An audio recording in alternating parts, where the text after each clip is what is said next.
The chandeliers in the Manhattan Grand Hotel throw soft light over tuxedos and gowns, but Claire Bennett feels like someone turned down the oxygen. She keeps her hand on Alex Wright's arm, nails digging into the fine fabric of his suit. The champagne-colored dress he chose for her hugs her waist, the heels he insisted on make her a little taller, a little more like the women who glide through his world without effort. Tonight was supposed to be simple. Wright Tech's annual gala.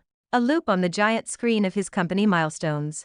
A slide at the end featuring the skyscraper she designed, her first major project with her name alone on the blueprint. Instead, the air shifts. A ripple moves through the room, the way it does right before a storm. Heads turn toward the entrance.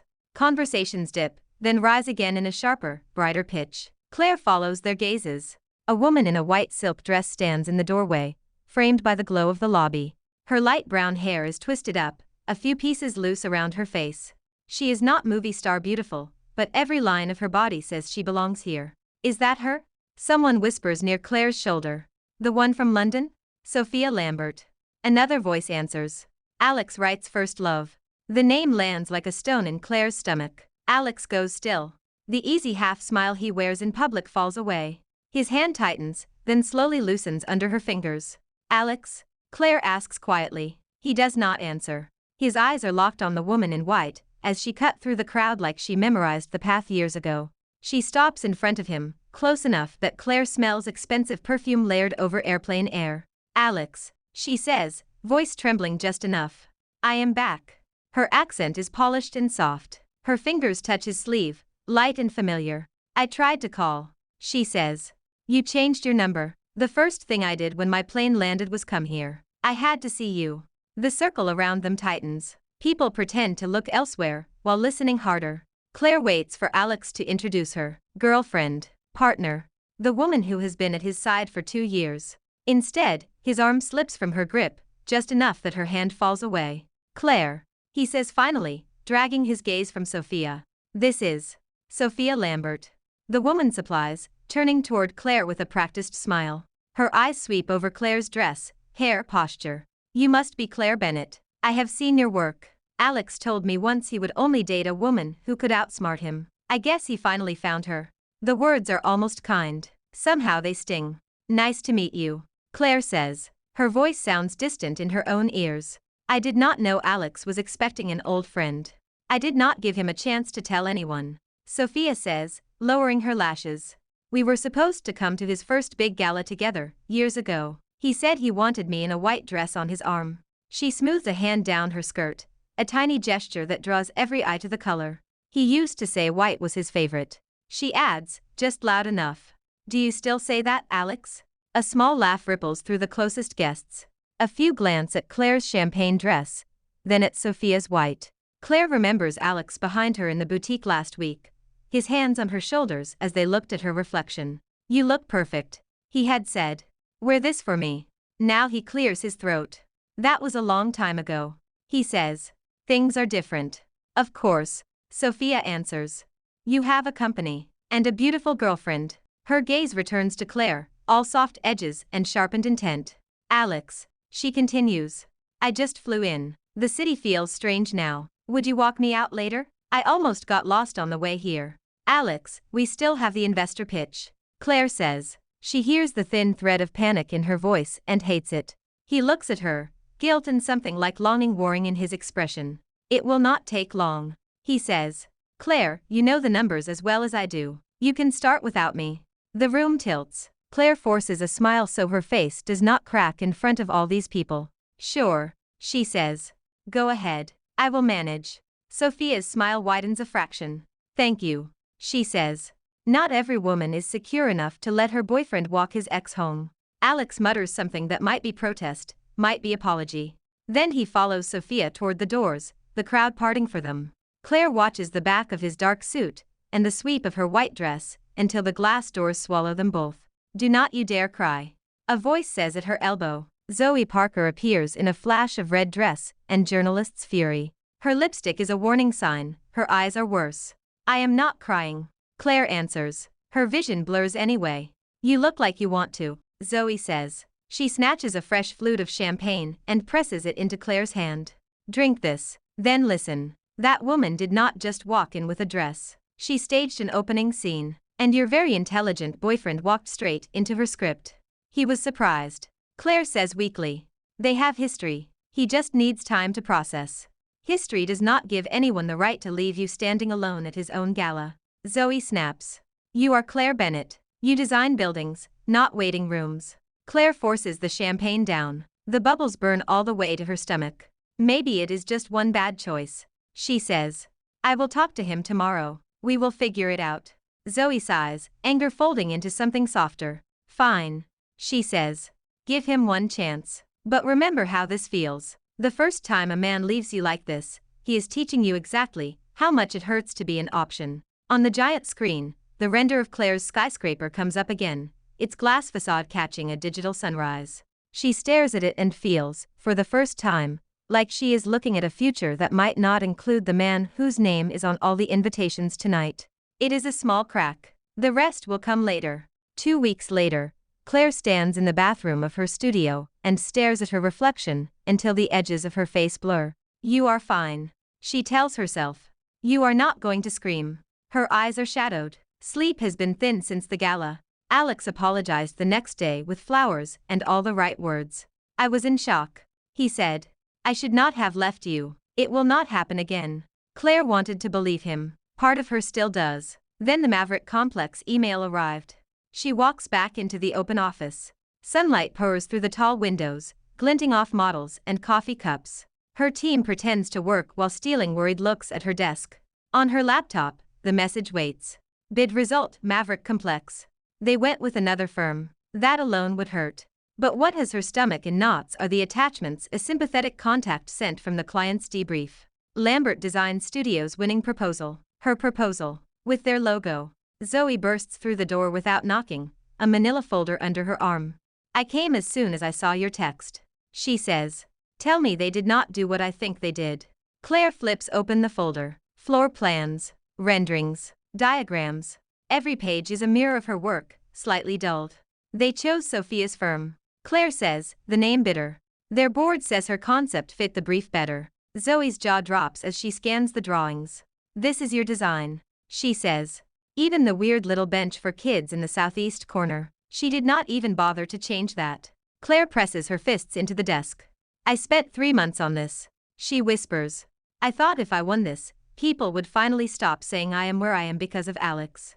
Zoe's eyes narrow. Who had access to your files? Me, my senior designers, the client team when we presented. Claire says. And Alex. I emailed him the full packet so he could give feedback from a developer point of view. The door opens again. Alex steps in, crisp in a charcoal coat, collar turned up against the winter wind. He stops when he sees the spread of pages across her desk. Claire, he says. We need to talk. Zoe plants herself between them. Oh, you will talk. She says. She will listen. I will take notes. Claire touches her arm.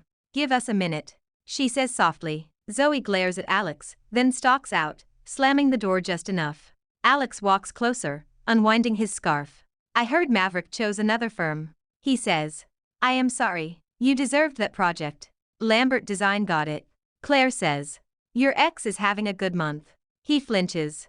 That is not fair. He says. Sophia has been working hard overseas. She has talent. Claire snatches up 2 printouts and holds them in front of him. Whose talent is this? She demands. Explain to me how her floor plan matches mine line for line. He stares at the pages, color draining from his face. Where did you get these? From someone who knows theft when they see it. She snaps. You were in that presentation, Alex. Did you really not recognize my work? I thought it looked familiar. He says slowly. I assumed you had shared ideas with her, once, before. She laughs, harsh. Before what? Before she left without a word? Before I even knew you existed? No. He says quickly.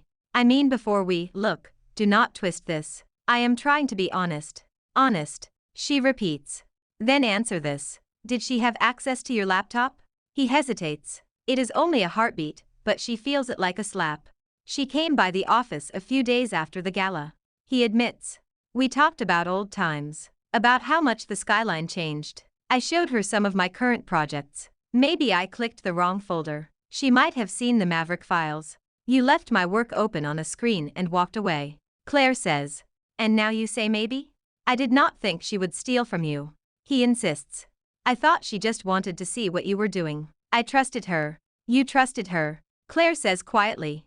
More than you trusted me when I said she was performing at the gala. More than you trusted the woman who has been in your life for 2 years.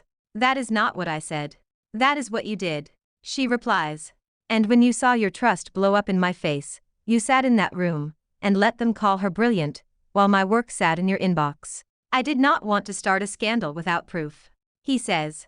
If I had stood up in that moment and accused her, what do you think the board would have believed? That your boyfriend was defending his girlfriend. It would have hurt you. What hurts me, she says, is hearing you call me your girlfriend like that is some burden you carry into rooms. He runs a hand through his hair, something he does only when he feels pressed. What do you want me to do? He asks. I wanted you to do something the first time, she says. Now you get to clean up the mess you made with your eyes open. He steps closer. Do not end this over one mistake. He says.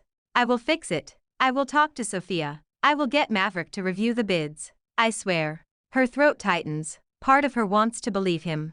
To hand him her heart again, and pretend this will be the last time she has to tape it back together. Do it because it is right, she says. Not because you hope it buys you another chance. She brushes past him, and pushes open the back door to the fire stairs.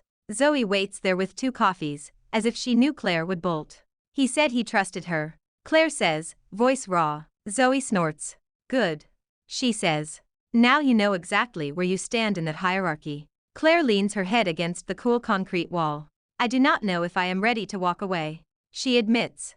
You are not walking away today, Zoe says. You are walking toward yourself. It just happens to be in the opposite direction from Alex Wright.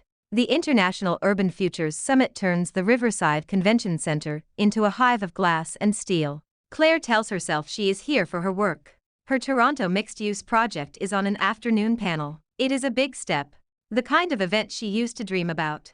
But her stomach tightens every time she sees Alex's name on a sponsor banner, or Sophia's face on a keynote poster.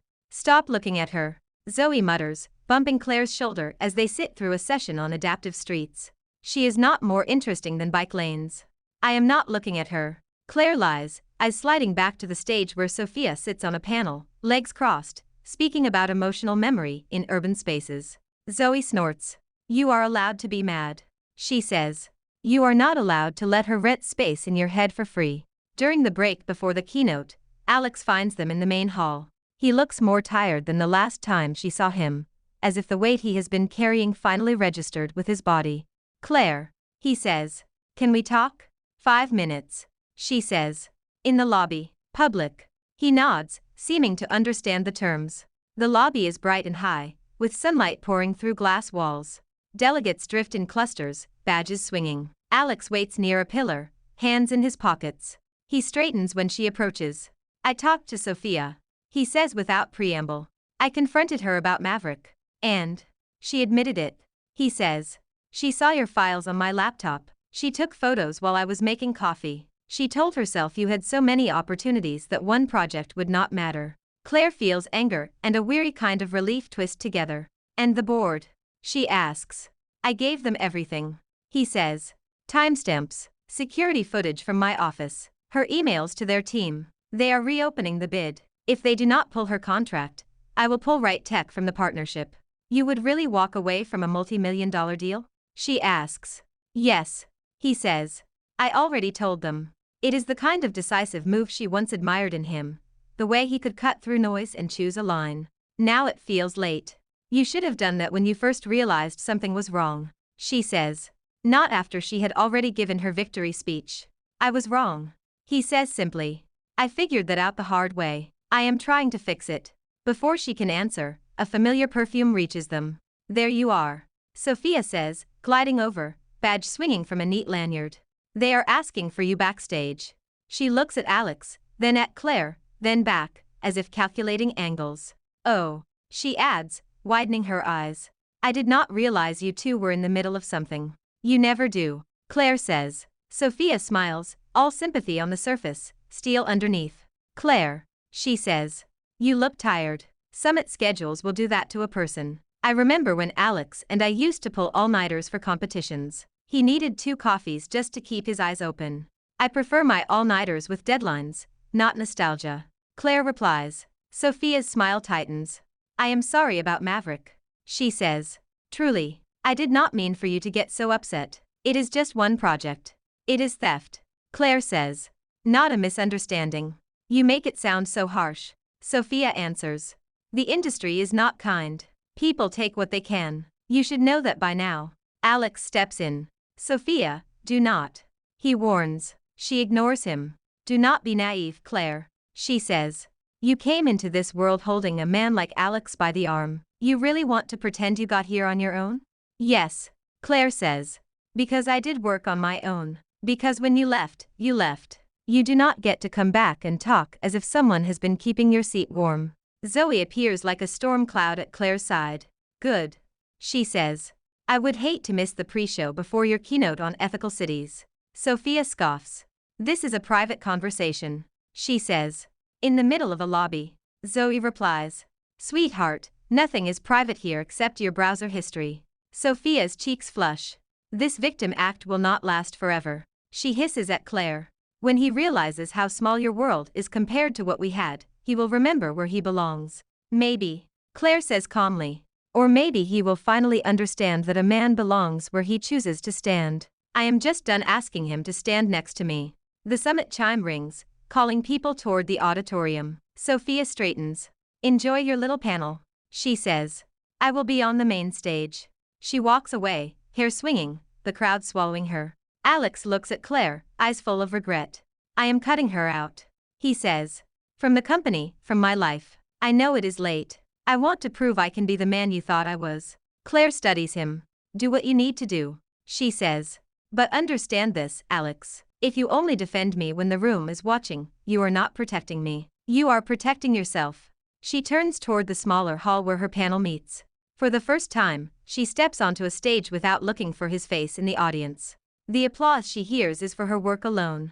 The Summit Gala feels smaller than the Right Tech event, but the stakes for Claire are higher. Tonight she will receive an award for her Toronto project. Under 35, Urban Innovation. The kind of sentence she used to whisper to herself when rent was late. In the restroom mirror, her white dress glows under the bright lights. It looks like revenge. Zoe says approvingly. Very chic revenge. It looks like a dress I like. Claire replies. And if Sophia wants to read into the color, that is her problem.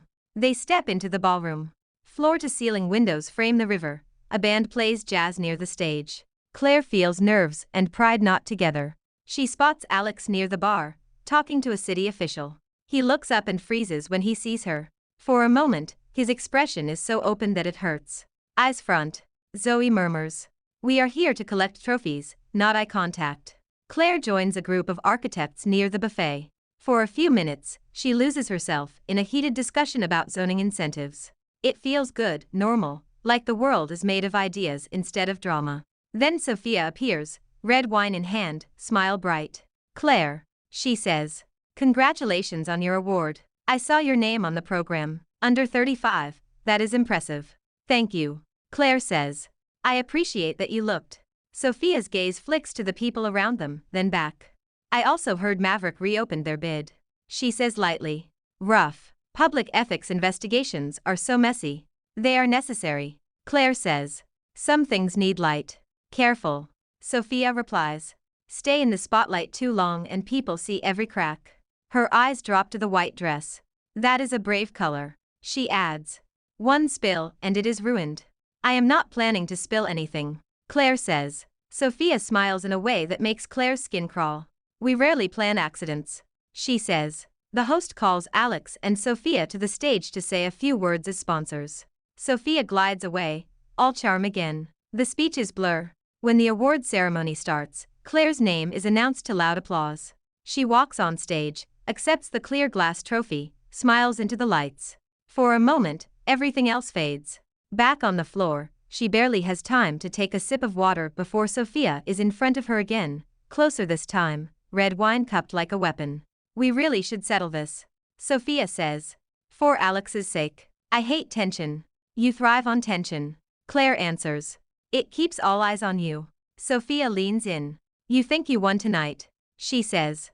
Award, dress, a room full of people clapping for you. But you will always know how you got here. 2 years holding his hand at the right parties.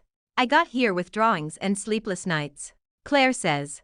If all I had were his parties, I would have burned out long ago. You sound noble. Sophia says. Let us see how noble you look when the room sees you the way I do. She shifts her foot. Her body tilts. The glass tips just enough. Cold red wine splashes across Claire's chest and stomach. The shock steals her breath. The white fabric turns crimson in jagged lines. Gasps snap around them. A fork clatters onto a plate. The band misses a beat. Sophia stumbles back, one hand on her chest, her now empty glass shattering at her feet. Oh my God. She cries, voice pitched high.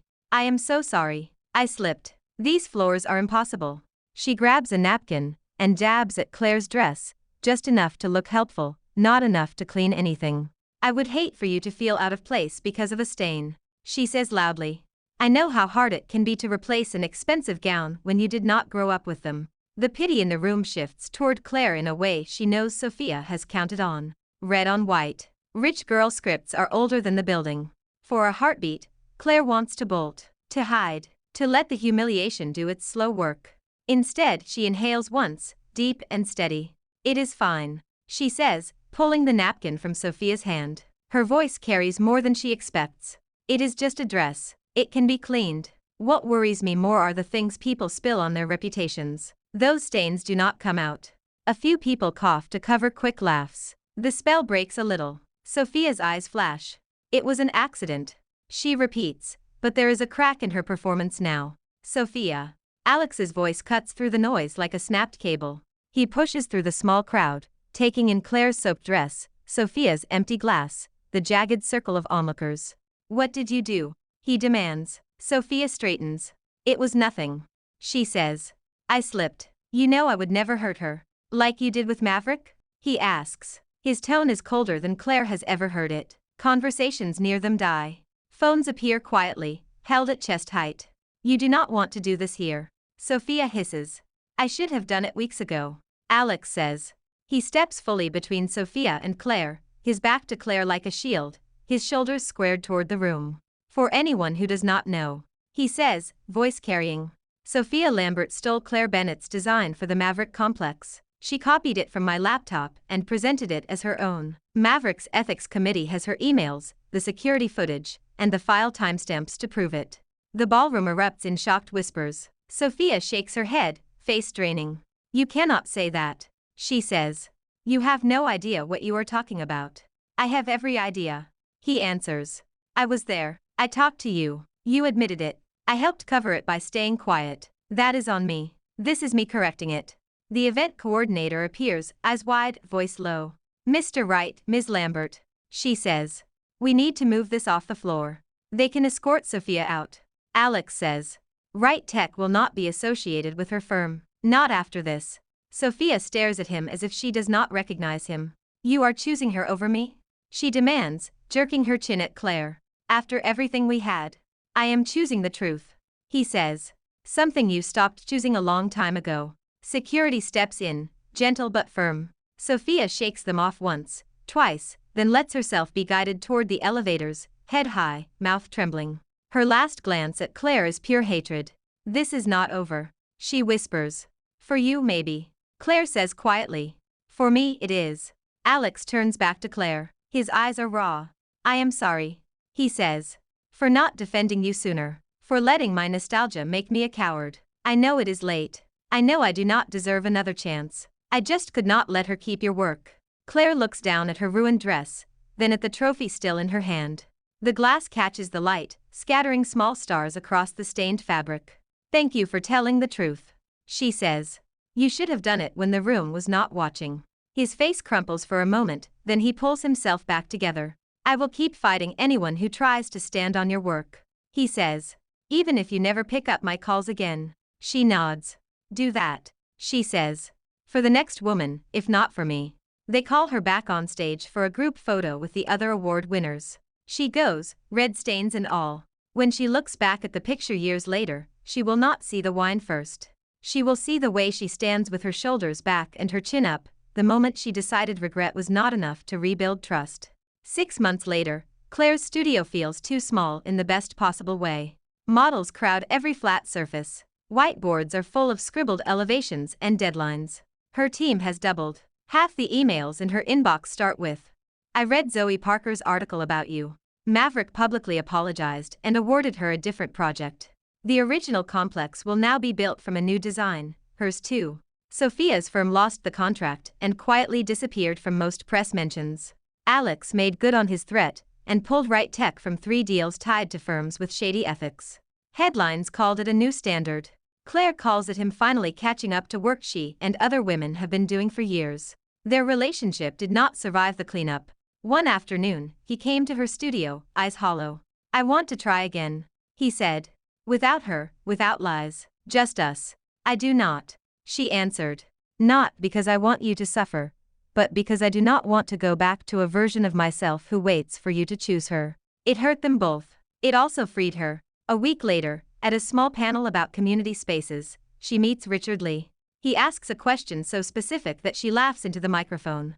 Afterward, he catches up to her near the exit, holding a notebook full of neat handwriting and a coffee that smells expensive. "Your answer was good," he says. "I would still like to argue about third places and zoning, preferably over something that is not conference catering." "What do you have against stale cookies?" she asks. He grins.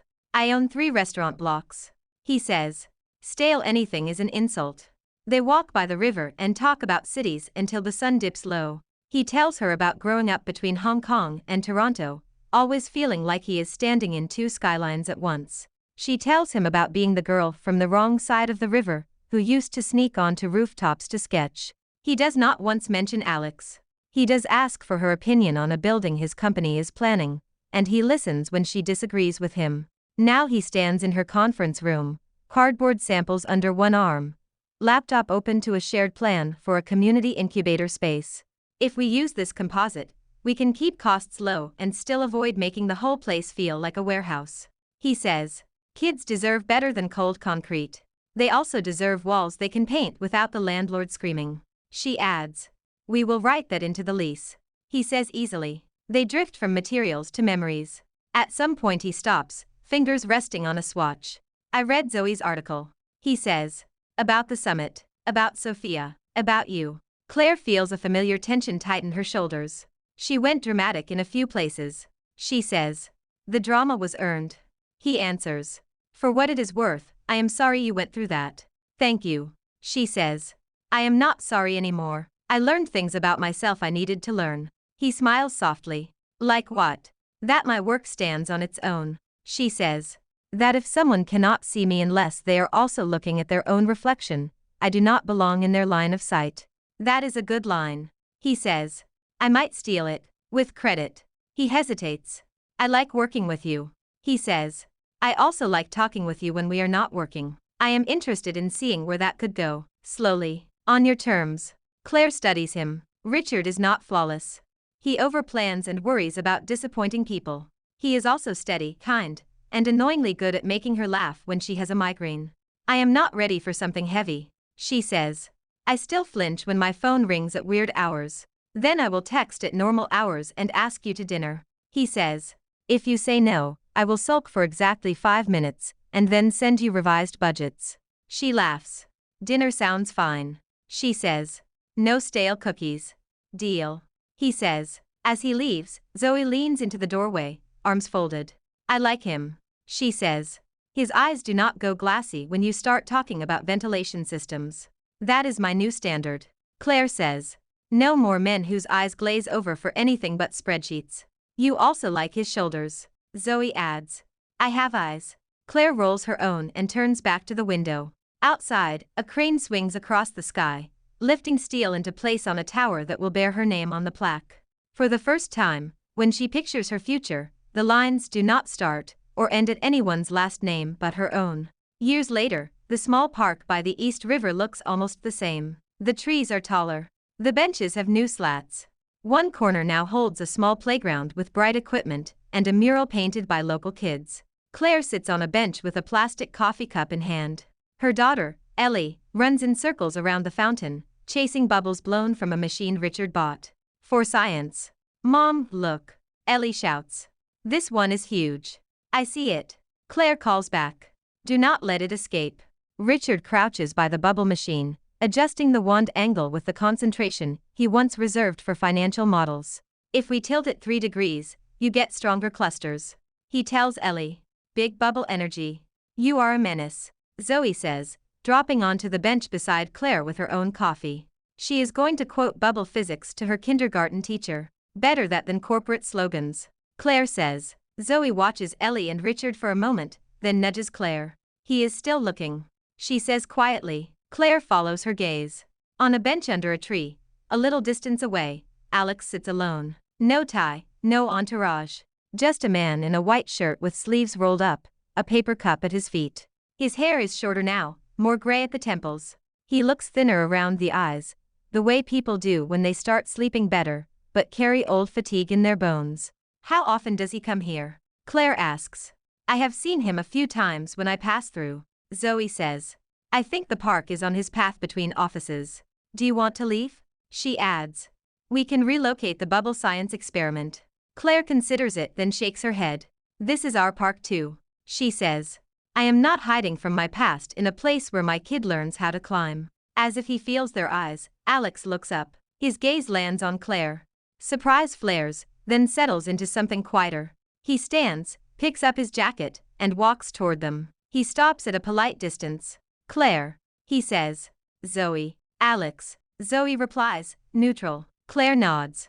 Hi, she says. His eyes flick to the fountain, where Ellie tries to pop 3 bubbles at once. Your daughter? He asks. Yes, Claire says. Eleanor. Ellie. She is vibrant, he says, a small smile tugging at his mouth. She gets that from everyone around her, Claire says. The drama, that is from Zoe. Rude, Zoe mutters. Alex chuckles once, then sobers. I read about your Berlin project, he says. The elevated gardens. It is beautiful. Thank you, Claire replies. We worked hard on it. I know you did, he says. You always did. Silence stretches, but it is not sharp this time, just full. I wanted to say something I never said right. He continues. I am glad you left when you did. For you. You built something incredible without letting me drag you through my learning curve. Therapy talking? Zoe asks. Yes, he answers honestly. And a few sleepless years. Claire looks at him. He is no longer the man who walked away from her at a gala, expecting forgiveness to be a given. He is someone older, humbled, still powerful, but less blind to the damage he can cause. I forgave you a long time ago, she says. I just also decided forgiveness did not mean reopening old doors. I know, he says. I am not here to ask for anything. It is good to see you happy. Really happy. It suits you. Ellie runs over, one shoe in her hand, the other sock muddy. Mom, my shoe is weird, she announces, then stops when she notices Alex. Hi, he says, crouching. That shoe does look like it lost a fight. Richard says it is because I run like a small hurricane, she says. Hurricanes are efficient, Alex replies. They get things done. Ellie squints at him. Are you one of Mom's work people? She asks. Something like that, he says. She taught me a lot about foundations. Claire snorts softly. Go give that shoe to Richard, she tells Ellie. Tell him he owes you a new pair for overusing the bubble machine. Ellie races back, waving the shoe over her head. Alex stands again. I should go, he says. Meetings, you know. Some habits never change. Try to change the ones that hurt people, Claire says. Leave the ones about paying your invoices on time. He smiles, a little crooked. I am working on it, he says. He hesitates, then adds. The city feels better with your buildings in it, Claire. For whatever my opinion is worth. It is worth hearing, she says. Even if it does not change anything. He nods. Take care, he says. You too, she answers. He walks down the path and out of the park, alone. Zoe exhales. Well, she says. No shouting, no crying, no red wine. I call that growth. It is closure, Claire says. Messy, late, but real. Richard jogs over with Ellie's shoe and a guilty expression. She told me I owe her new sneakers, he says. In my defense, I did not think bubble science would be this intense. You are both banned from lab experiments on park days, Claire says. Ellie barrels into them, arms full of chalk from the community box. Mom, can I draw our building? She asks. Which one? Claire teases.